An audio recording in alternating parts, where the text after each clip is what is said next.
추 의원님이 이빨을 어제 빼셔서 오늘 못 오실까봐 제가 걱정했는데 건강 괜찮으시죠? 네.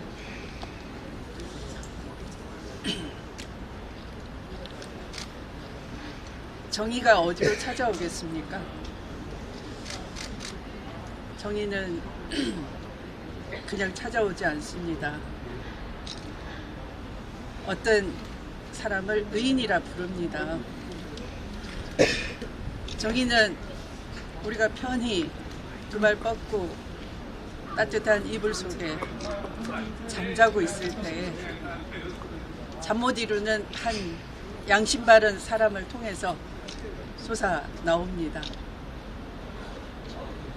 우리가 다 민주주의 이룩한 줄 알고 태평하게 있을 때 헌법을 파괴하는 대통령인 줄 모르고 속고 믿고 있을 때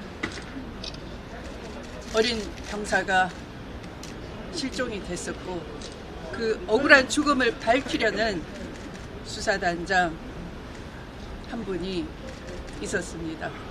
바로 그 박정훈 대령이 끊임없이 사법쇼에 희생이 되고 있습니다.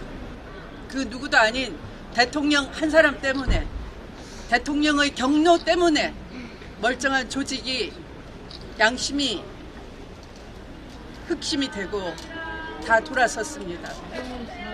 박정훈 대령을 위해서 최병의 죽음을 밝혀줄 많은 목격자가 있었습니다. 그러나 무서워서 밥줄이 끊길까봐 힘들어서 용기를 내지 못하고 있습니다. 국회에서 불러도 나오지 않습니다. 이 법정에도 나오지 않습니다. 그래서 정의가 사라지고 있는 겁니다. 그런데 끝까지 꿋꿋하게 굴하지 않는 우리 박정훈 대령님을 보고 많은 시민들이 용기를 내고 있습니다. 그 힘이 주말에 촛불을 들고 더 많이 모일 거라 저는 생각을 합니다. 얼마 전 박영길 상사가 유일하게 우리 박정훈 대령 너희 주장이 맞다, 옳은 소리 했다라는 증언을 해주었습니다.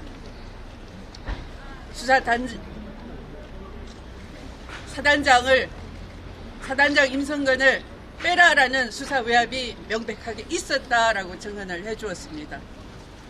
그리고 지휘관계에 있지도 않은 해군 검찰이 수사 서류를 뺏어서 포항지청으로 넘겨라라는 포항지청 검사의 외압도 있었다라고 솔직하게 말해 주었습니다.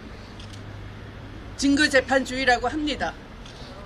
그런데 이 소금과 같은 증언은 제대로 보도가 되지 않고 시민들이 잘 모릅니다. 훨씬 많은 거짓 증언을 하는 흑심을 가진 사람들이 나와서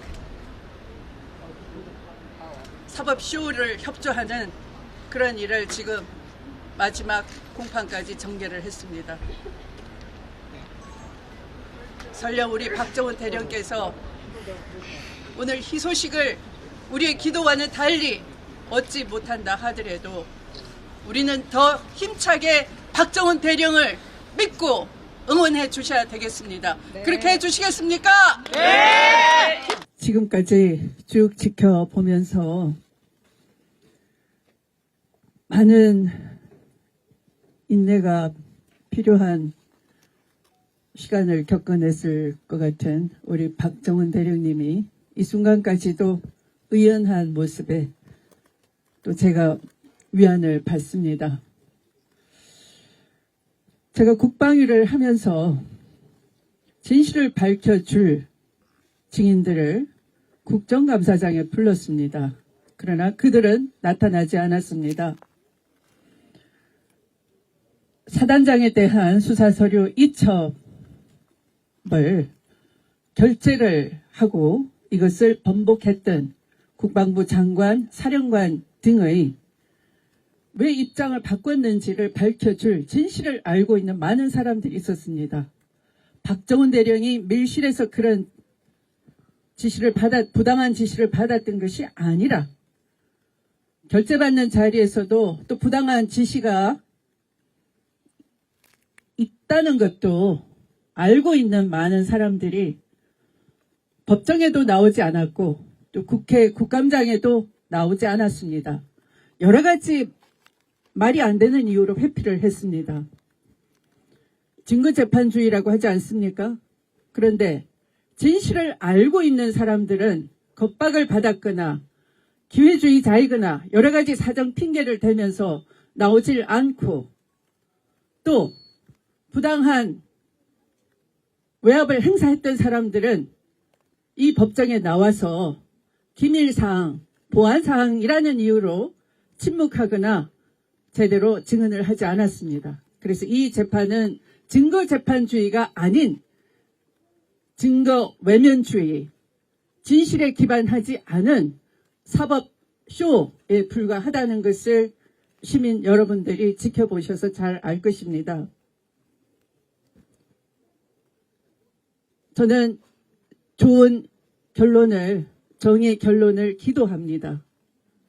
그러나 독재의 평범성이라는 말을 우리가 알고 있습니다. 악의 평범성처럼 선택적 법의 집행, 법 왜곡, 법 해석을 부당하게 하는 것, 또 이것처럼 법 기술을 이용해서 억울한 사람의 진실을 밝혀주지 않은 형식에 그친 이 사법 만능주의를 통한 독재, 이것을 독재의 평범성이라고 합니다. 우리는 그 덫에, 그러한 덫에 걸려 있습니다. 바로 그 지독한 사례가 박정훈 대령일 것입니다. 그러나 우리는 진실과 정의가 무엇인지 끝까지 포기하지 않을 것입니다. 박정훈 대령과 함께 그가 겪는 고초가 결코 개인의 것이 아니라 우리 대한민국 사회의 것이고 이것을 밝혀내지 못하면 미래도 참담한 것이라는 것을 알기 때문에 그와 함께 끝까지 투쟁할 것입니다. 힘내십시오. 여러분 도와주십시오.